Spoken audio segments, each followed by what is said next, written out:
Hello and welcome to Marketing Edge on TV, Nigeria's leading initiative in the business of brand management and in the management of brand business. It is an awesome 30 minutes package that comprises brand news, brand in focus, and industry conversation, all in a mix encompassing thorough and in-depth, all aimed at promoting the brand idea. I am Oluwabukola Omani. Marketing Edge on TV, promoting the brand idea. Good to have you back. First on Marketing Edge on TV is brand news, where we bring you the latest developments around brands and in the field of marketing, advertising and communication in Nigeria and around the world.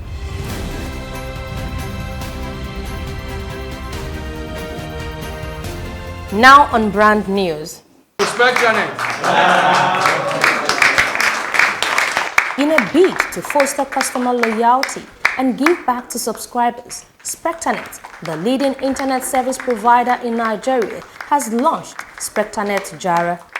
The internet service provider says with the launch of SpectraNet Jara, all data recharges done across all SpectraNet renewal channels, such as the self-care portal, mobile apps, exclusive shop and authorized dealer outlets, will now be eligible to receive loyalty points of up to 10% of the total value of the recharge.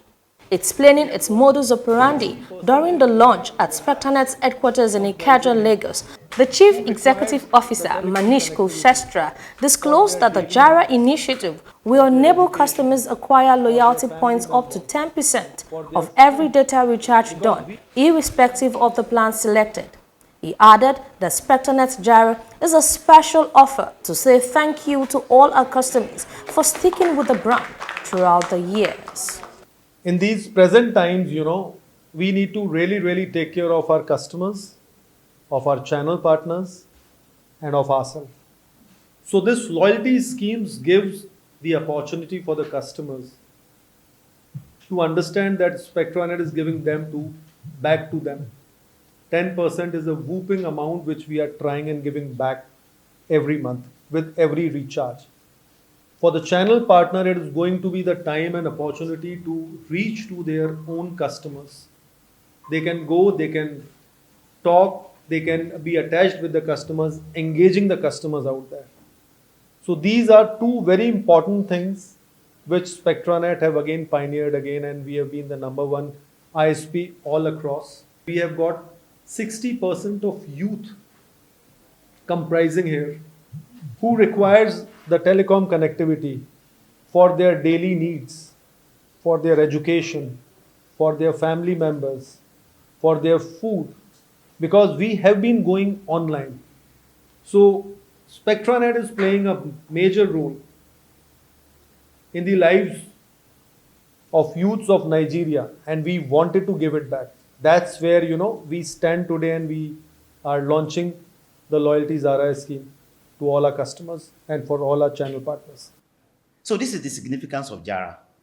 It's the market language and it's very, very strong. We are all, what's it called? Yes, we patronize Jara a lot. And a whole lot of customers, dealers out there gain extra customer because of Jara. So it's very, very big, it's huge. What it means is that the size of your business will grow by 10%, over and above your normal growth. First Bank Nigerian Holdings PLC, a diversified financial services group, is glad to announce that its financial report recorded 206 billion naira profit before tax in the first half of the year. The bank also states that a 6-month report for the period, which ended 30th June 2023, indicated that its gross earnings and profit before tax rose to 656.6 billion naira and 206.3 billion naira respectively. The Group Managing Director of FBN Holdings PLC, Nnamdi Okonkwo, said the company has continued to deliver a strong financial performance despite the complex operating environment due to its reinforced foundations, deep market understanding, strong risk management, and execution capabilities. The MD furthermore reiterated the bank's commitment to leveraging technology via digital platforms to enhance operational efficiency. A report by Verified Market Research recently projects that the future market outlook for global detergent market industry size is expected to reach $98.6 billion by 2030, while growing at a cumulative annual growth rate of 4.8% from 2023 to 2030, respectively. The marketing research firm also says that though laundry detergent market size was valued at $64.7 billion in 2021, its profound growth is propelled by various market dynamics and other scenarios which have been responsible for its growth opportunities. It further noted that factors such as product innovation and the use of a good quality ingredient are contributing to the crucial aspect of the rise in the market revenue of detergent. Meanwhile, in the local scene, Nigeria's detergent market is expected to grow at a cumulative annual growth rate of around 4.5% during the forecast period of 2020 to 2026. And this growth is attributed to the increasing urbanization, rising disposable income, rapid industrialization, government initiatives for promoting domestic production and exports in the country, as well as growing demand from rural areas due to increasing awareness about personal hygiene products. Leading global agencies in the integrated marketing communications, Publicis Group, and Omnicom have revealed that despite the continued macroeconomic challenges across the globe, they have been able to record an organic growth for the first half of the year. Both companies said the remarkable increase was attributed to the growth of technology, artificial intelligence, and data.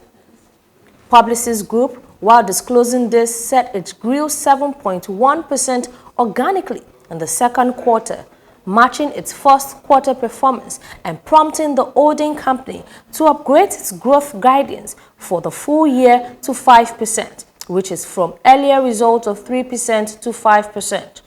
In another development, Omnicom Incorporated, also in its second quarter, made a profit of $366.3 million on a per-share basis. Omnicom says the total revenue in the second quarter of 2023 increased by $42.7 million with 1.2% to $3,609.9 million. That was brand news. Next is Brand in Focus after this break. Where's Glory? Excuse me, ma'am. Glow! Where Glow now? I take you.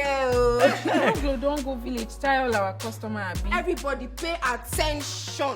See, now Glow dedicated 10x. Now they dash me 10 times the credits when I load. Can't even summer me double data join. Yeah. Wait, so with 1 5 when they give all of us, so you dey enjoy up to 15,000 naira credit and data. And I say I never finish you. See now, say if we enjoy, if we not join Glow dedicated 10x, una go get 1,000 naira welcome credit. You just carry your phone, dial *777#. Finish. Correct.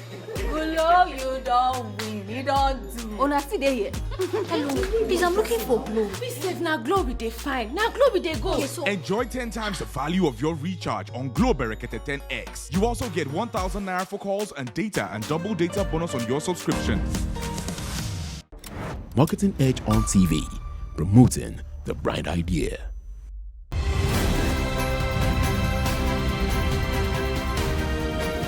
Now on Branding Focus.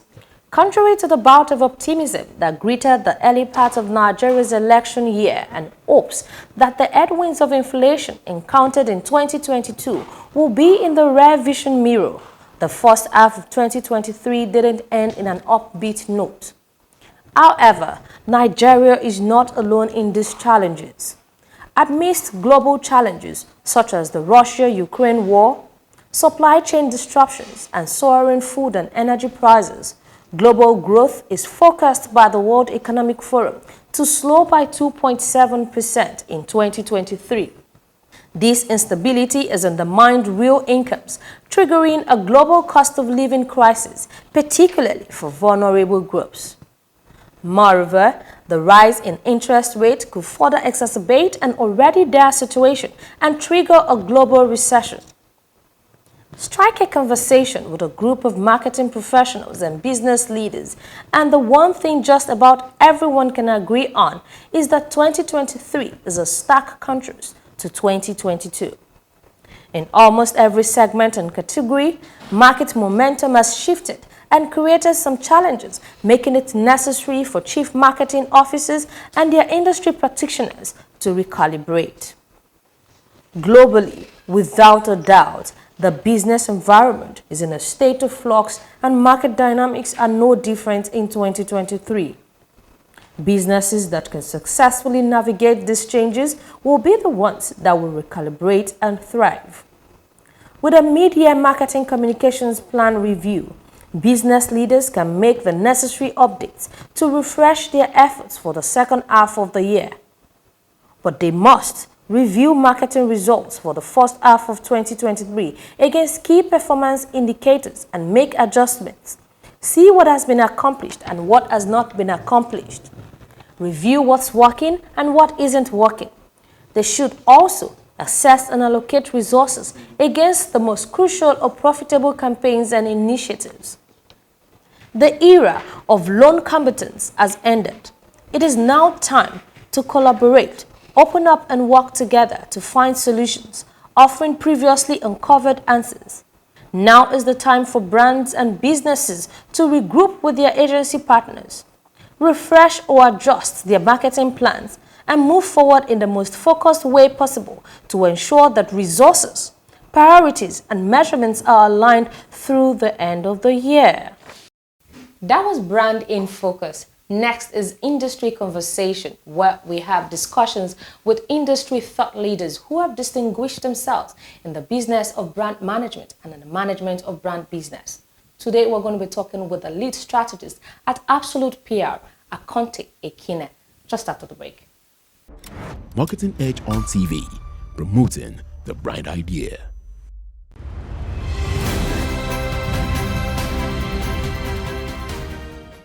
And now we'll move to the industry conversation. And today with me is the lead strategist at Absolute PR, Mr. Akonte Ekine. Nice to meet you, sir. Same here. And congratulations on the maiden edition of your awards program. Thank you. Great. Okay, so I wanted to ask you, how would you access, what would be the highlights that you took away from the maiden edition of the awards? Okay, so the learnings are numerous. They are professionals and individual. But in the midst of everything, one of the things that we actually took away is one, never to depend on anybody, but to trust solely in God to get the things done properly. And then trust is a major issue in this environment. I think we are all familiar with that. There is also the part where you think of finance, and because again, the environment, it's almost new to this idea of trying to put accounts to numbers and activities. We had an acceptance issue, but we lived with what we got and we made a success out of it, which is why we are trying to do the second edition. Okay, great. So what would you say was the major feedback you got from the maiden edition of the Consumer Value Awards? I think there is a high interest in this environment to hear consumers speak out.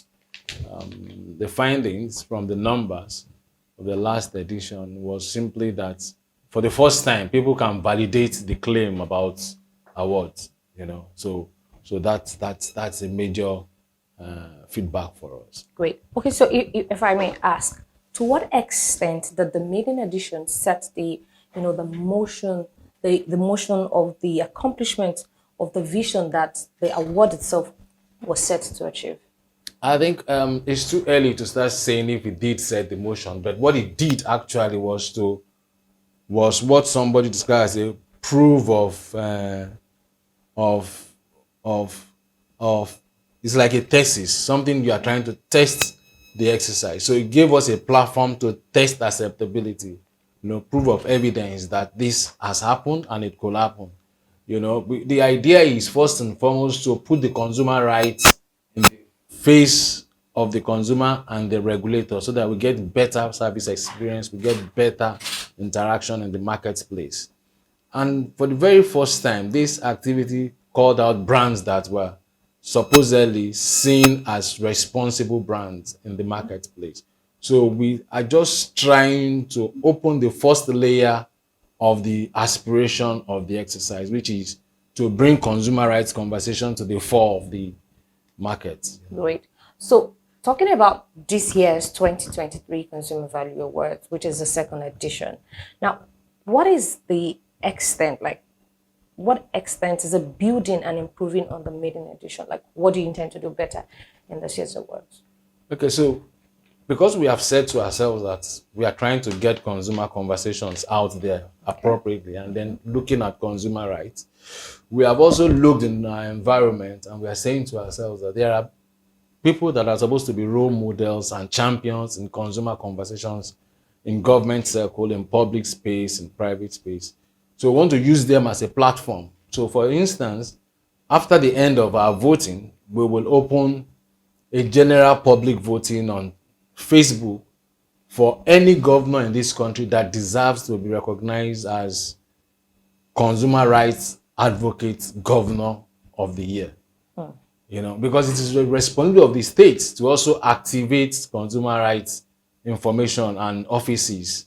And I think a few states are already trying their best. So if we see a governor, we want to recognize the governor and use that to drive that conversation so that the public will also know that they have rights. A lot of people don't even know about these consumer rights, and that's what we want to do. So based on our learning, the first time we focused on just the brands and the people around the brands. But now we are extending to the governor and agencies. We are going to search for agencies in this country that are actually trying to get consumers to enjoy their rights. Okay, great. So I wanted to ask, what should consumers, brands, and other strategics, what should they be looking at for in this year's CVA Awards? Okay, so the first thing is that they should be grateful that consumers even nominated them. The last edition, we didn't get up to 100 nominations. This time, we have over 300 brands nominated. And out of the 300 brands, we virtually classified into 52 different categories. So I think any brand that is nominated should be happy that they made that list. That list itself is a winner's list. The other part is that if the brand is nominated and goes ahead to win, does qualify to wear an interesting badge, a badge of honor. There are very few brands in the world that can claim that consumers voted for them. Yeah, they might be selling.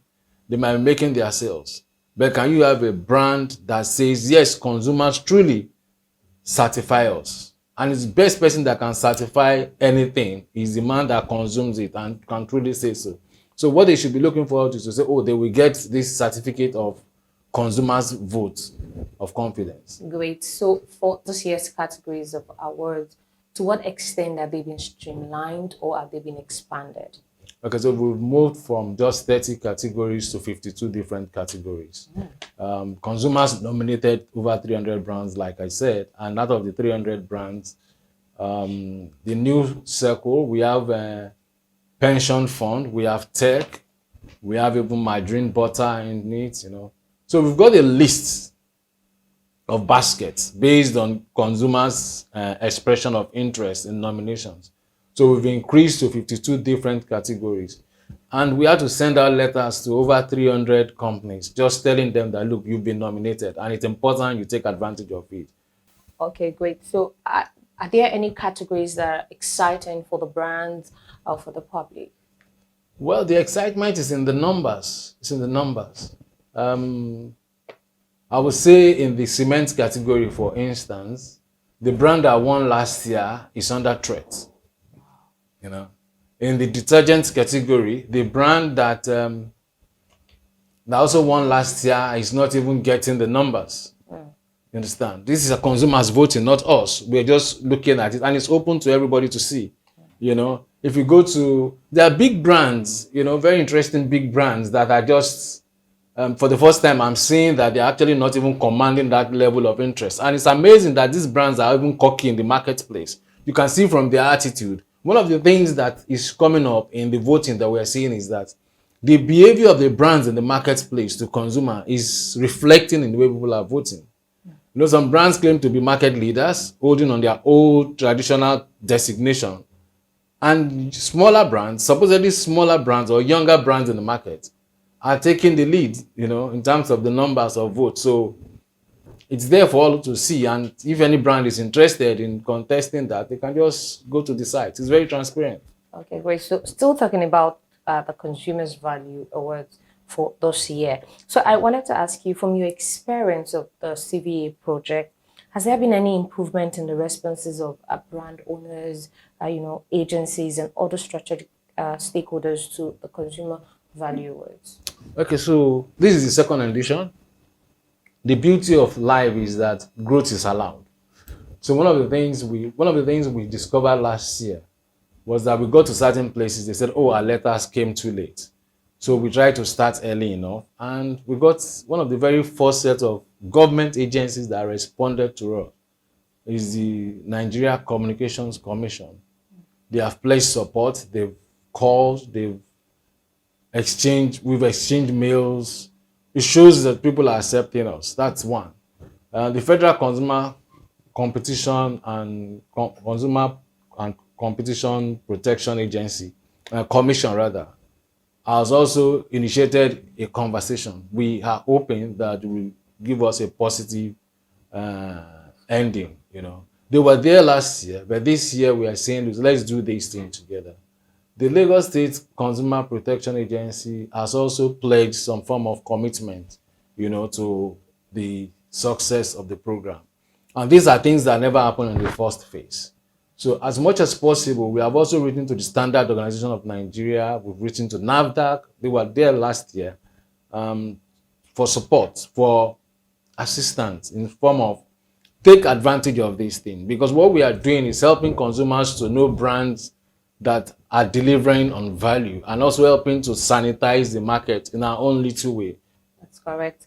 Okay, so for this year's CVA event, like, what's the format going to be like? Is the venue going to stay the same as last year? The timing? What date exactly are we looking at for this year's CVA? Okay, so it's going to happen on the 7th of September, and it's going to happen at the Radisson Blue Hotel.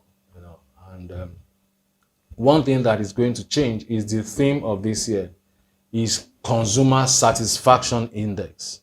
That is the theme of this year. Some people say Consumer Satisfaction Index is a myth, some say it's a reality. But I want to use the voting to express that statement, that truly there is a Consumer Satisfaction Index. But it varies to consumers from consumer A to consumer B. Understand? Okay, so let me ask, what is the unique thing about the CVA Awards? Okay, so look around you. There are numerous awards. But I'm not sure in my short years of practicing that I've seen any awards with a platform like ours. First, we ask you as consumers to name any brand that you think deserve an award. The choice is in the hands of the consumer. The power to choose, in the practical sense of it, to label a consumer as good, a brand as good or bad, is in the hand of the consumer. And ultimately, what we have done is to create a court where the consumer itself is the judge and the jury. We don't need any outsider. If you contest what we are saying, if you don't like it, we will ask you to go to court. Which court do you want to go to? Go to the consumer's court. So eventually, we will have a consumer's court. But for now, this is an open field consumer court for consumers to say your brand is good. And I will tell you, in the carbonated drinks market, a brand is flawed completely. It is so-called big brand. It's flawed completely. And I can tell you from the little I have seen, because every time we see result like this, and it's open to everybody we see result like this, we deliberately go into the market to even see what's happening on the shelf. And we see people respond to these things, you know. So it's an opportunity for even brands to say, guys, You're actually doing an health check for us without we paying for it. That's what we are doing. So I'm not sure there is an award in this environment done by the consumers, for the consumers, with the consumers, and everything consumers. Marketing Edge on TV, promoting the bright idea. And that's the much we can take on this episode of Marketing Edge on TV. Join us for the concluding part of our conversation with Akonte Ekine, same time next week. I am Oluwabukola Omoni.